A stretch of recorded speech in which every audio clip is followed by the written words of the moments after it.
Bonjour et bienvenue sur la chaîne Feel the Game pour une nouvelle vidéo, la troisième consacrée aux trois jeux hantés, en l'espèce Tawantinsuyu, donc un jeu qui s'inscrit dans la continuité de Tzolk'in et Teotihuacan, et donc pour lequel à nouveau un jeu d'ouvrier, à nouveau un jeu de placement, à nouveau un jeu avec des pistes. Mais voilà, quelle est l'alternative? Alors déjà, en premier lieu, il ne s'agit plus de nos amis David Tachini et Simone Luciani. Là, cette fois-ci, c'est David Turczi, donc, qui a créé le jeu. Et il a créé le jeu en sachant que lui-même avait travaillé avec Daniele Tachini dans le jeu Teotihuacan. Donc il avait fait le mode solo de Teotihuacan. Et David Turczi, cette fois-ci, s'est lancé sur son propre jeu avec un mode solo inclus. Et pour le coup, on a la chance d'avoir dans ce jeu-là le meilleur créateur de jeux solo, puisqu'il a créé les automates d'Anachronie. Donc c'est un, et pareil, là, il a participé dans Lords of Ragnarok, il participe aussi au mode solo, donc c'est un peu l'auteur du moment en termes de design solo. Et donc il avait produit ce jeu-là en 2020, donc c'est un jeu qui est relativement récent et qu'on peut trouver étonnamment ou pas d'ailleurs à prix réduit, quasiment à moitié prix. Alors il était vendu à 45-50 euros, peut-être plutôt dans les 50 euros à un moment. Et là, on peut le retrouver aux alentours de 25 euros en commande sur certaines boutiques. Et donc, voilà, est-ce que c'est une bonne affaire? Est-ce que c'est une mauvaise affaire? En tout cas, il s'inscrit dans une lignée qui est très prometteuse. Comme je vous l'avais dit précédemment, Tzolk'in est un classique maintenant. Teotihuacan, c'est un hit dans la catégorie, parce qu'ils ont déjà sorti 3 extensions pour Teotihuacan. Et voilà, le jeu est arrivé à maturité, en sachant que Tawantinsuyu, il y aura un jeu qui va succéder, mais qui sera cette fois-ci de plus de Daniel Tatini, qui sera Tekunu. Donc ce jeu-là, c'est le troisième de la série, et qui s'appelle Tawantinsuyu. Donc on va regarder ensemble le matériel dans un premier temps. Je vais vous expliquer rapidement le gameplay, mais pas rentrer dans les règles, parce que de toute façon, ces jeux-là sont assez complexes, donc on va regarder effectivement quel est le gameplay. Et enfin, je vous donnerai mon avis sur le jeu. Voilà, donc pour commencer, déjà on va regarder un peu le matériel qu'on nous propose. Donc, ce que je trouve de beau, c'est que la boîte est belle. Enfin, j'aime beaucoup l'illustration. Après, c'est subjectif, on est d'accord, hein, mais Tawantinsuyu, qu'est-ce qu'on a? On a l'Empire Inca, on a un nom complètement imprononçable, et une belle photo d'un soleil couchant sur un temple Inca. Et alors, juste pour l'anecdote, hein, Tawantinsuyu, ça veut dire les quatre en un. Ça correspond, les Suyu, c'était les régions de l'Empire Inca. Donc l'Empire Inca, il a duré 15 siècles à peine. Il a été dévasté par l'arrivée des Espagnols et ensuite les guerres civiles, car comme tout empire, dès que la tête tombe, si j'ose dire, des guerres civiles se sont enchaînées et l'Empire n'était pas suffisamment établi pour résister à ça. Malheureusement aussi, ça a conduit au génocide, l'extermination des populations indigènes et locales, puisqu'ils sont passés de 15 millions d'habitants estimés à l'époque à 2 siècles plus tard à moins d'1 million. Donc ça a été une catastrophe qu'on peut imaginer.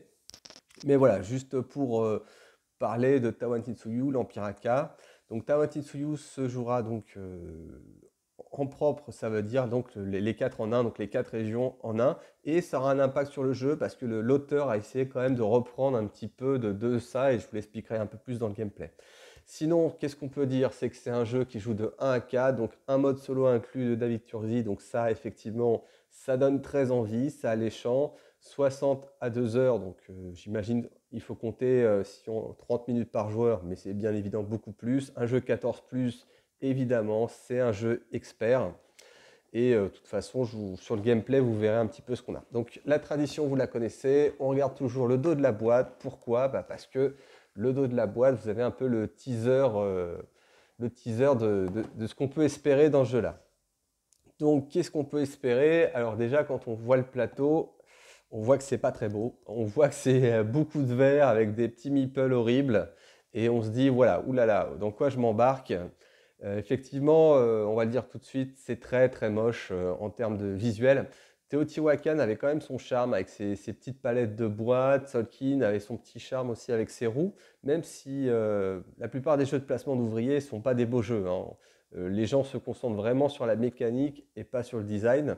c'est toujours le cas encore maintenant. Et là, David Turkzy, là, il s'est vraiment dédié à l'efficacité du jeu, à pouvoir poser son système de jeu. Comme on le voit, il va y avoir des meeples, des petits ouvriers hein, qu'on va poser et qui ont des couleurs différentes, donc des actions un petit peu différentes à chaque fois. Donc là, on voit qu'il y a quand même pas mal de matériel.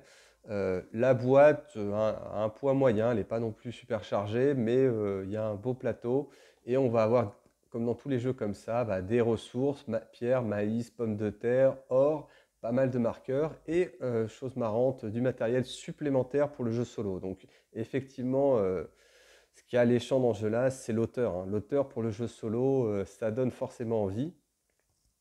Et donc, bah, on voit qu'il y a beaucoup de matériel différent. Donc là, on va voir des bâtiments avec un petit symbole infini. Là, on va voir des petits ouvriers de production. Là, c'est les cartes de Dieu. Là, il y a encore des... Donc là, c'était les marqueurs, voilà, des marqueurs de construction. Là, on voit des petits escaliers qui traînent. On voit des petites statuettes. Donc, on voit beaucoup de mécaniques de jeu. Et on peut s'attendre à quelque chose d'assez costaud dans le genre. Voilà, bah écoutez, on va rentrer dans la boîte, si j'ose dire. Euh, et donc, bon, voilà. Alors là, je vous montre tout de suite. Voilà, j'avais pas unboxé avant, mais effectivement, là, vous avez les règles. Vous avez aussi des aides de jeu. Alors, dans les petites feuilles que vous avez vues, en fait, c'est des compléments de règles que je rajouterai. Alors, voilà, c'est sur BGG, l'auteur David Turkzy, comme c'est un perfectionniste, il a souhaité expliciter certaines règles. Mais je reviendrai là-dessus plus tard. Donc, qu'est-ce qu'on a? On a 4 aides de jeu, recto verso. Alors ça, vous avez le récapitulatif de la plupart des actions, mais en fait, il n'y a pas forcément tout. Mais voilà, vous voyez que c'est dense, hein. L'aide de jeu, c'est pas un coin de table, hein, c'est vraiment, il y en a partout, comment jouer, etc. Au verso, bah, vous avez l'autoba. En fait, ils l'ont mis 4 fois, un seul recto verso aurait suffi, mais bon, j'imagine que pour des raisons de coût de production, il valait mieux mettre les 4. Donc 4 aides de jeu, un par joueur.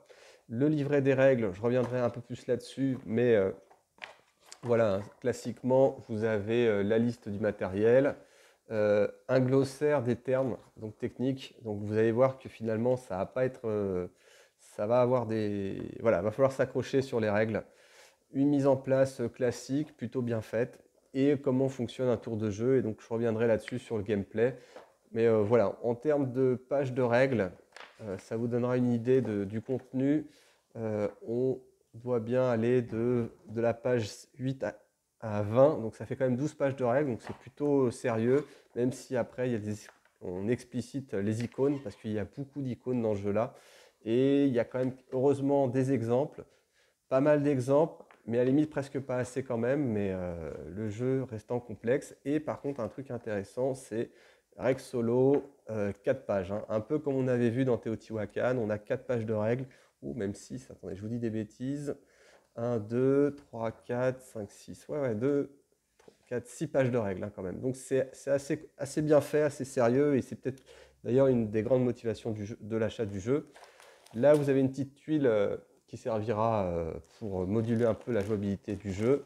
Là, vous voyez, j'ai un grand sac, mais je vais vous montrer un peu le matériel. Donc, il y a plusieurs types de bâtiments. Ceux avec le symbole infini qui sont des bonus en cours de jeu.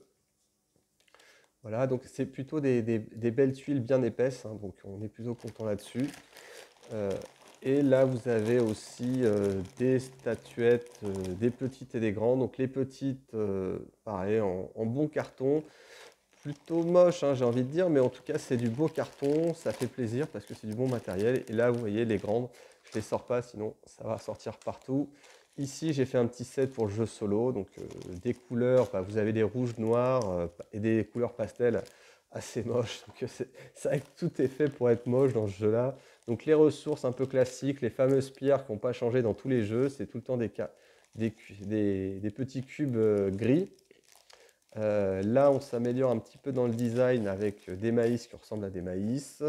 Là, bah, c'est des jetons de pépites d'or, hein, mais bon, ça, c'est des petits trucs transparents qu'on connaît bien, qu'on a déjà vu dans pas mal de jeux. Ensuite, là, vous avez un petit sac qui vous est livré et aussi tous ces petits meeples horribles. Enfin, horribles, ils ne sont pas horribles en soi, mais vous allez voir, une fois que je vais déplier la carte, ça va faire un truc un peu bizarre. Là, vous avez des paquets de cartes avec des tuiles de...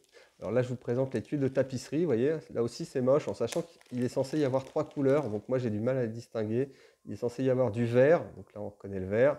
Aussi du marron et du rouge. Alors le rouge, je vais vous le montrer. Et vous voyez, c'est quand même des teintes assez moches. Ouais, c'est de la tapisserie qui donne pas envie d'être achetée, quoi. Donc pourtant, c'est voilà, c'est un des mécanismes du jeu qui est aussi intéressant.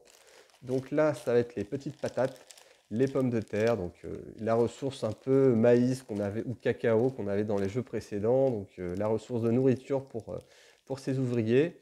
Là, pareil, à nouveau donc des tuiles. Là, vous avez quoi? Dernière tuile, bah, ça c'est des petits escaliers avec les grands prêtres. Donc ça, je vous le montrerai aussi tout à l'heure. Donc là, après, je les ai mis en vrac parce que c'est pas forcément important. Et là, je vais vous déplier le plateau. Alors, pour gagner du temps, je vais faire un petit arrêt sur image. Comme ça, on va pouvoir un peu poser tout ça calmement sans que ça soit trop dérangeant. À tout de suite. Et voilà, retour au direct. Donc, je vous ai installé un petit peu le plateau, même si en fait, la plupart des éléments de jeu seront en dehors du plateau de jeu. Je pense notamment aux tuiles de construction. Donc, en fait, vous aurez un marché avec 2 tuiles de construction, soit des tuiles de production, soit en fait des tuiles de bonus permanents dans le jeu. Vous voyez, alors pareil, il y a une iconographie qu'il faut maîtriser, même si elle n'est pas forcément compliquée, hein, mais là, vous voyez, ça permet de transformer 2 maïs en une pièce d'or ou une pièce d'or en 2 tuiles. Et là, à chaque fois que vous descendez un escalier, un de vos meeples, vous gagnez un point de victoire. Donc, il faut s'habituer aux petits trucs. Là, c'est le coup de la tuile. Donc, ce n'est pas forcément très compliqué. Après, c'est assez agréable comme manipulation sur ces tuiles. En termes de matériel, qualité, on est pas mal. Là, vous avez les petites cartes qu'on avait vues dans le dos de la boîte. Donc ça, c'est des cartes de placement de ces ouvriers. Alors, on va rentrer peut-être... là, je vous ai fait un petit peu de placement. Donc, vous voyez, vous avez un petit marché là, là-dessus de Meeple.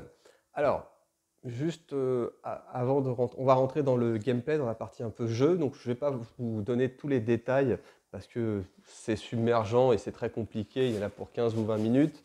Non, je vais vous dire un peu la façon de jouer, le style de jeu que ça demande. Et donc, en gros, les grosses lignes, hein, pour voir si le jeu pourrait vous convenir ou pas du tout, hein. Mais voilà, donc là déjà, si vous aimez les belles choses, faut passer son chemin, il faut être honnête. Là, vous avez toute une série d'iconographies qui est un peu chargée et voilà, ça peut rebuter. Maintenant, si vous avez l'habitude de ces jeux-là, vous passez outre et vous rentrez dans le jeu. Et bah, il y a une promesse à la fin et vous avez un auteur assez connu là-dessus. Donc pour entrer sur le gameplay, juste une chose, quel est le but du jeu?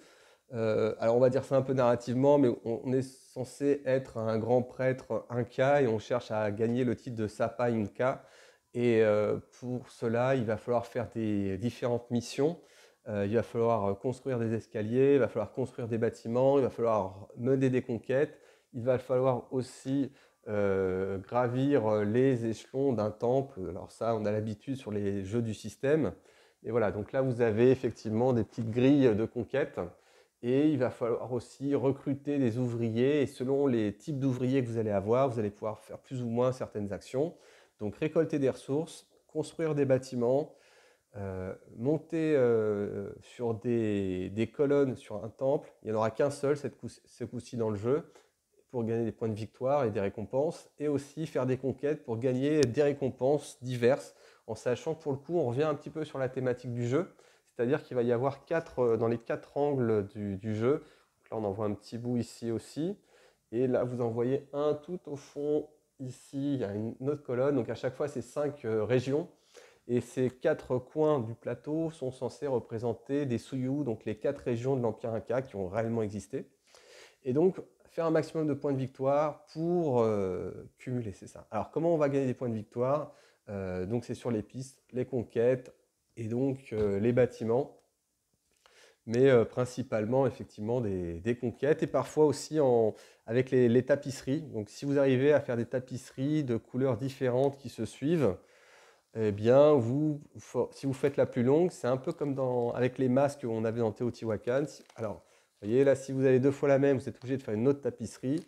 Sinon, vous avez le droit de la continuer. Et plus vous aurez une longue tapisserie, voire plusieurs tapisseries, plus vous ferez des points de victoire en fin de partie, en sachant qu'il y aura des bonus de ressources qui vous seront donnés en cours de jeu. Donc le jeu va se décomposer quand même globalement en 3 phases. Chaque phase va être un festin. Donc pareil, hein, Teotihuacan, il y avait 3 phases. Tzolk'in, il y avait 4 phases. Là, on est retourné sur 3 phases. Et basiquement, on va commencer le jeu avec 2 meeples de couleurs différentes. 2 meeples. Alors, selon qu'on soit 1, 2, 3 ou 4 joueurs, alors si on est 3-4, on garde le plateau en l'état. Si on est 2 joueurs ou en solo, bah, il y a des petites cases ici avec un petit logo 2 qu'on va déjà pré-remplir. Donc là, je vais vous le remplir par principe pour vous donner un peu en termes de visuel, c'est plus intéressant aussi. Donc, il faudra remplir quelques cases avec des meeples déjà existants. Donc ça, l'avantage, c'est que le jeu, bah en fait, un tour de jeu, c'est quoi? C'est une action. Là aussi, à la base, c'est une action très simple. Donc vous l'avez dans l'aide de jeu et c'est bien résumé. Donc soit vous jouez une carte Dieu, donc un des symboles comme ça. Donc on démarre avec une quantité variable selon son démarrage avec des cartes Dieu. Donc supposons que vous en ayez 3 en main. Vous avez 2 petits meeples, et ben vous allez devoir sélectionner un symbole correspondant pour votre meeple. Donc là, par exemple, on va prendre celui-là qui va m'arranger un petit peu pour l'exemple. Mais là, j'ai un jeton, alors un meeple. Alors chaque meeple correspond à une classe de personnage et peut apporter un bonus différent. Donc là, il y a une petite règle. Mais sinon, la règle basique, c'est un meeple compose, donne une tâche à faire avec parfois des bonus qui sont, par exemple, si vous posez un meeple de la bonne couleur sur sa couleur correspondante, plus une tâche, donc lui il fera 2 tâches. Ou si vous posez, par exemple, un jeton blanc à côté de meeple de la même couleur, bah, vous gagnez plus une tâche. Et vous pouvez monter comme ça, normalement, à 5 ou 6 tâches, en sachant que la moyenne, c'est 2 ou 3. Donc, supposons que je pose mon marqueur blanc. Le marqueur blanc correspond à un prêtre qui m'offre un petit bonus de piocher une autre carte Dieu. Et en plus, pour une pomme de terre, je vais gagner une tâche. Donc potentiellement, en posant mon meeple là, j'aurai 4 tâches. Si je l'aurais posé, alors là j'ai le symbole correspondant, donc il faut que je joue la carte et je le pose. Si j'aurais posé mon pion blanc ici, bah, là j'étais adjacent à une tâche pour le poser, une tâche parce que je suis adjacent et une troisième tâche, on va dire, pour activer le pouvoir du prêtre. A contrario, si je le mets ici, bah, j'ai le droit qu'à une seule tâche, plus une tâche grâce au pouvoir du prêtre. Donc, excusez-moi. Donc, en fait, tout va vraiment dépendre de la stratégie selon vos cartes, où vous allez les placer, et ça va vous rapporter des tâches. Alors, quel type de tâches vous pouvez avoir? Donc là, c'est des gains de ressources, en sachant qu'au début, ce plateau intérieur donne plutôt des ressources. Ici, ça va être des actions de jeu de production en général. Et là, vous allez avoir des actions beaucoup plus intéressantes. Mais il faut savoir que vous ne posez pas vraiment votre personnage où vous voulez. En fait, tout va dépendre de la position d'un personnage qu'on appelle le grand prêtre. Donc, il sera posé là, là ou là. Et ça va vous orienter dans la façon où vous devez poser votre meeple. Si, par exemple, je suis orienté ici, bah, je le pose ici, 0 coup. Par contre, si vous voulez le poser, par exemple, ici, en utilisant cette carte-là, là, par contre, il y a un tableau de coups. Et donc, basiquement, descendre d'un escalier ici, ça coûte 2. Aller sur le côté, sur ces 2 cases-là, ça coûte 1. Alors, une patate, c'est la monnaie du jeu. Et ici, ça en coûte donc 3. Alors, ce qui est bien fait, c'est que là, pour le coup, vous avez un tableau récapitulatif, même si c'est indiqué pendant les règles. Donc voilà, tout le cœur du jeu de base va être de placer ces meeples, mais pas que, parce que comme vous avez un grand prêtre, vous voyez, il a aussi des cases, donc il va pouvoir se balader. Et donc, ça sera une action alternative. Donc, soit vous placez un ouvrier, soit vous faites 2 actions secondaires. Et parmi les 2 actions secondaires différentes que vous pouvez faire, il y a déplacer son grand prêtre, une prière, entraînement et recrutement. Basiquement, prière, ça vous permet de piocher des cartes Dieu donc pour placer vos meeples. Entraînement, bah, ça va être des cartes de combat, de guerre. Donc il y a un petit côté combat, même si ce n'est pas vraiment de l'opposition, hein, c'est du posage de cartes. Et un côté recrutement pour piocher des nouveaux meeples sur la zone de nomade. Cette zone-là qui est un peu, vous aurez un choix un peu plus alors, varié, pas forcément, mais un choix de recruter en fait peut-être jusqu'à 2 meeples dans le même tour. Enfin, tout tour, une fois que vous avez choisi les deux options, se termine soit par éventuellement l'achat d'un ouvrier, soit par ici où ça coûte une patate, soit par ici où ça coûte un maïs. Donc en sachant que les ressources ont des notions de rareté plus ou moins importantes. Donc là, pour revenir au déplacement du grand prêtre dans la phase, donc là, vous voyez, je vous rappelle, vous aviez soit placé un ouvrier, soit faire l'action B qui est deux actions secondaires. Donc l'action secondaire, souvent qu'on fait, hein, c'est le déplacement du grand prêtre. Alors pourquoi? Parce que le grand prêtre, ça va vous permettre de faire une grosse action qui est ici. Alors il peut se déplacer que de une ou deux cases, mais ce qui est intéressant, c'est qu'ici c'est une zone de conquête, ici c'est une zone de régénération, donc pour réutiliser des jetons de production que vous avez utilisés ou des jetons de conquête.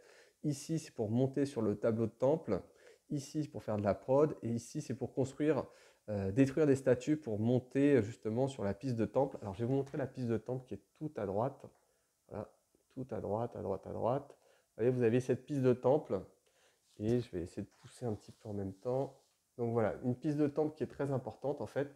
Pourquoi? Parce qu'elle vous donne des points de victoire à chaque tour, à chaque fin de festival plus exactement, et éventuellement des points de victoire en fin de jeu. Et en même temps, vous avez aussi des ressources qui vous seront données à chaque fois que vous montez. Donc c'est une piste très importante, mais et donc ça fera partie des actes de stratégie que vous pouvez avoir. Alors ce qui est intéressant dans ce jeu-là, dans le gameplay, c'est que donc là, il vous reprend les 5 actions principales. Là, il reprend tout hein, quand même, c'est assez bien fait. Donc vous avez plein d'actions possibles, plein de choix. Il y a une grande profondeur de jeu. Et donc, en termes de gameplay, bah, vous allez pouvoir avoir la possibilité, je vais reprendre un de mes meeples, comme j'avais dit. On va supposer qu'il est là. Bah, qu'est-ce que je fais? Je suis là, je vais faire de la prod ou je vais commencer à détruire certaines de mes statues pour monter sur la piste de temple. Donc un choix. Ou sinon, bah, je vais positionner mon meeple ici pour justement faire cette action qui m'intéresse. Ou sinon, bah, je vais peut-être plutôt aller là. Ou sinon, bah, je vais plutôt payer un petit peu pour me mettre là pour faire des actions. Ou je vais même aller là et dépenser beaucoup. Tant pis si je fais qu'une tâche, mais au moins ces tâches-là, gagner du maïs, ça m'intéresse. Construire des statues, ça m'intéresse. Là, marchander, ça m'intéresse. Donc il y aura plusieurs stratégies. Mais en gros, vous avez soit la stratégie de conquête, soit la stratégie de temple, soit la stratégie de tapisserie, en sachant que bah, vous serez tiraillé sur qu'est-ce qu'il faut faire, qu'est-ce qu'il faut être plus efficace, en sachant que bah, si vous êtes largué dans les conquêtes, bah, va falloir compenser. Si quelqu'un commence à faire des tapisseries, bah, faut vous concentrer. Donc il y a quand même une course et une optimisation. Donc sur le gameplay qui a l'air simple, c'est-à-dire je pose un ouvrier ou je fais deux actions secondaires, ça va être des grands choix au vu de l'iconographie qui n'est pas forcément très simple à maîtriser. Hein. Donc là, en plus, ça n'aide pas trop, hein, mais le côté design. Hein. Donc, bah, écoutez, voilà les grandes lignes du gameplay pour le jeu et je vais vous donner mon avis sur le jeu. Alors, concernant mon avis sur le jeu, alors une chose que je tiens à préciser, c'est que je n'y ai joué qu'en solo. Par contre, j'y ai pas mal joué en solo, donc pour le coup, vous imaginez bien mon avis sur le jeu solo. J'ai fait 4 ou 5 parties. Donc, j'attendais un petit peu au tournant de David Turkzy, qui est un peu la star, et j'ai vu quelques vidéos pour savoir si le jeu pouvait me plaire, en sachant que c'est forcément un jeu expert, et moi je recherche justement du jeu expert, du jeu avec de la profondeur, qui me donne des choix, des dilemmes, etc. Et force est de constater qu'une fois qu'on passe un peu le cap de la beauté du jeu, si j'ose dire, eh bien, il y a une belle profondeur de jeu, il y a un bel intérêt, une belle personnalité, si j'ose dire encore. Et ce jeu en a, en tout cas sur le jeu solo, c'est un excellent jeu solo. Pourquoi? Déjà parce que que vous soyez à plusieurs, de toute façon, ou tout seul, vous allez avoir tout le temps des dilemmes, des choix, des choses à faire, par où je me concentre, comment je pose mon meeple, lequel je pose, quel meeple je vais recruter pour la fin du tour. Qu'est-ce que j'ai envie de faire? Alors, je ne vous ai pas forcément expliqué dans le gameplay, mais dans le jeu de départ, vous avez encore ce système de tuiles pour se décider. Vous allez piocher en fait 8 cartes dieu et vous allez en choisir 5 pour les ressources et 3 que vous allez garder. Donc, tout de suite, dès le début de jeu, il va y avoir un 5 ou 10 minutes, je pense, à prendre pour se décider sur comment je vais orienter ma stratégie. C'est ça qui va fortement orienter votre stratégie, ça va être vraiment les cartes de départ. Donc chaque partie sera un peu renouvelée grâce à ça. Alors je trouve ça un peu court, parce que par rapport à Teotihuacan, où on avait beaucoup de tuiles différentes, la possibilité de redéplacer aussi les grandes zones de ressources, là on est peut-être un petit peu juste. Mais voilà, ça fait le job. On va pas démarrer on démarre tous avec une tapisserie, ça ne sera pas forcément la même. On démarre, j'ai envie de dire, avec des ressources qui seront différentes, mais qui vont orienter beaucoup votre jeu. Si vous décidez de commencer avec beaucoup de tapisseries parce que vous en avez tiré pas mal, soit vous avez tiré pas mal de cartes conquête ou des cartes maïs, ça va orienter votre zone de production. Donc, pour un jeu solo, c'est très bon. Alors, je ne vous ai pas encore parlé, on va dire, de l'automa. Mais l'automa, il est très très bien fait. Donc on s'y attendait, mais le pari est réussi. Vous avez un tableau d'automa qui est, on va dire, très bien fait, avec des choix. Vous avez vraiment l'impression de jouer contre un autre joueur quasiment, en fait. Bon, pas exactement, mais voilà, il va tenter de faire des courses à la construction de temples, il va tenter de produire, il va chercher des ressources, et il va scorer, scorer, scorer. Donc c'est un superbe lièvre. Alors, au bout de 2-3 parties, effectivement, vous allez commencer à le battre, hein, mais il y a des possibilités d'ajuster la difficulté vers un niveau plus difficile ou moins difficile.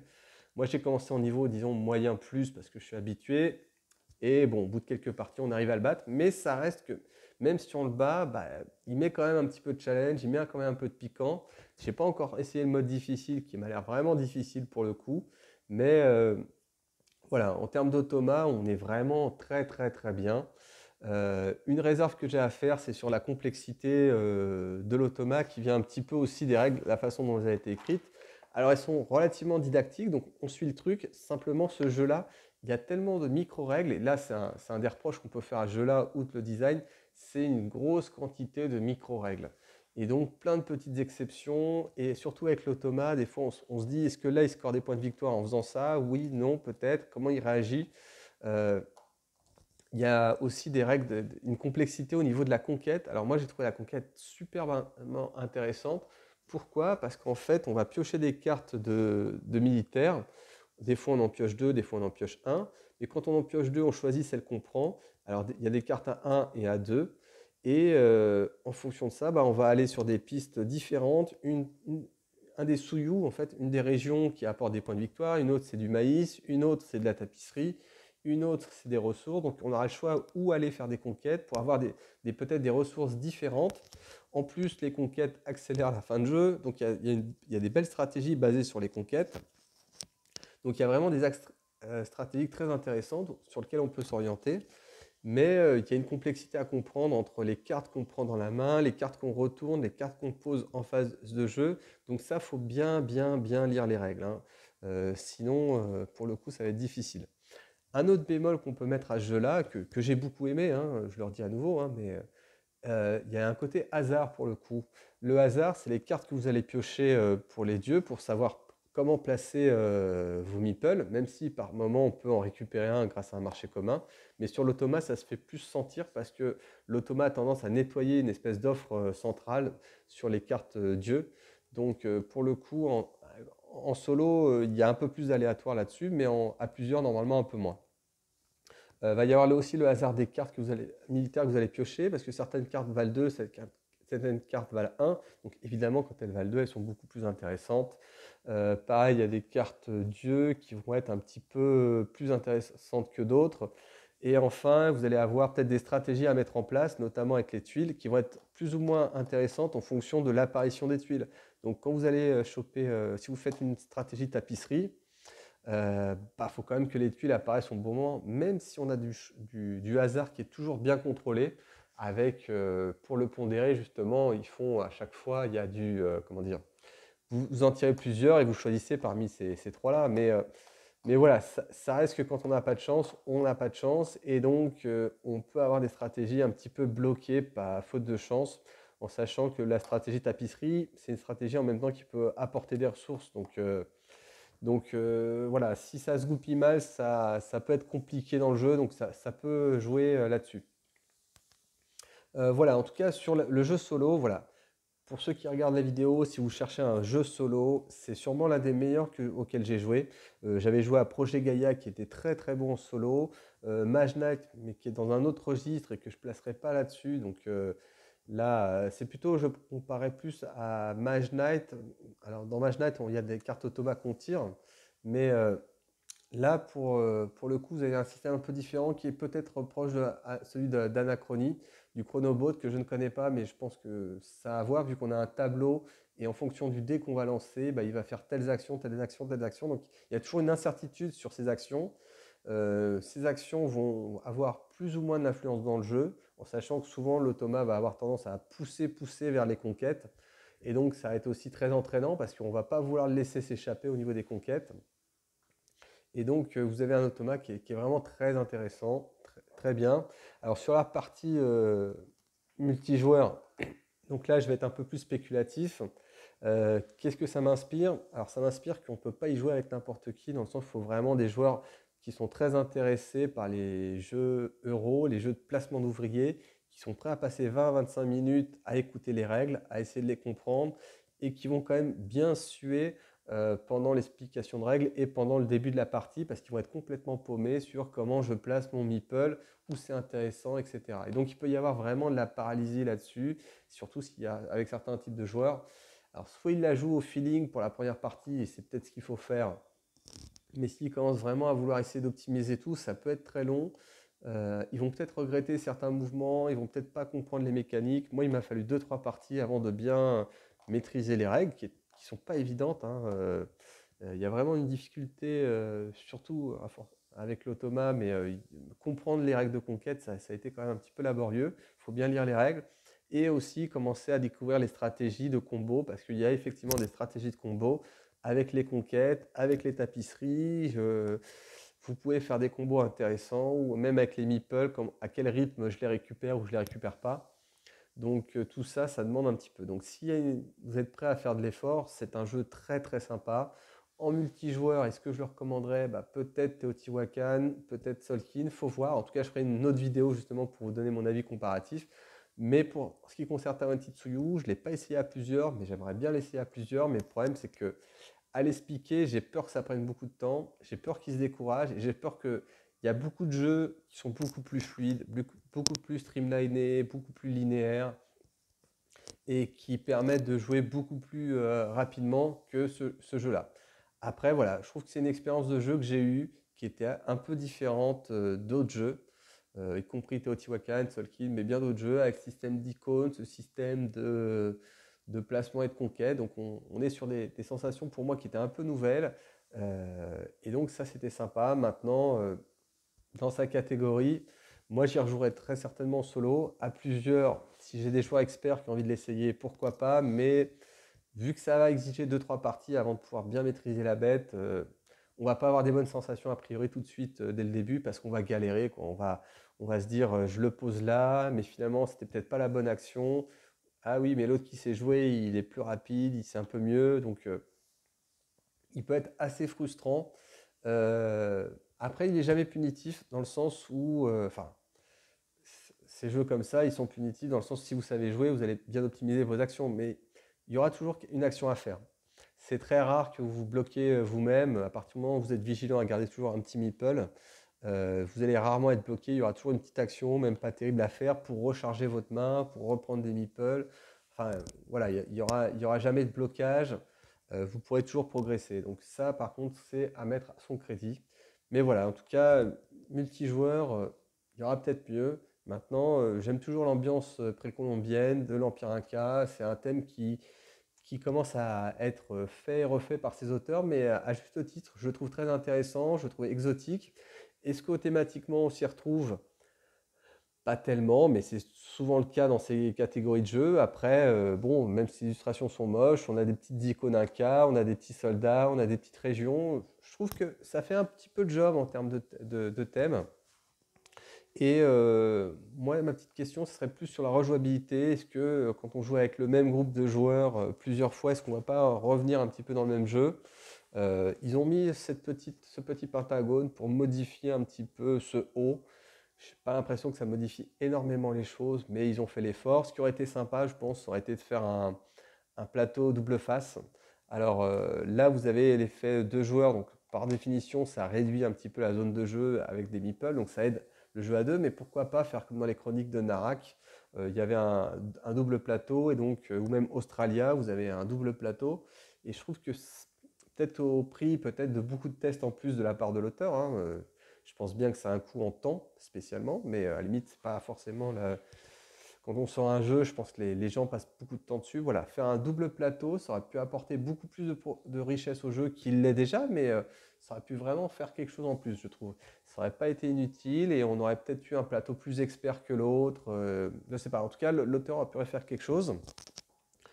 Une dernière chose aussi sur le jeu, il faut savoir que David Turkzy a annoncé qu'il avait préparé une extension, donc elle devrait sortir en 2022.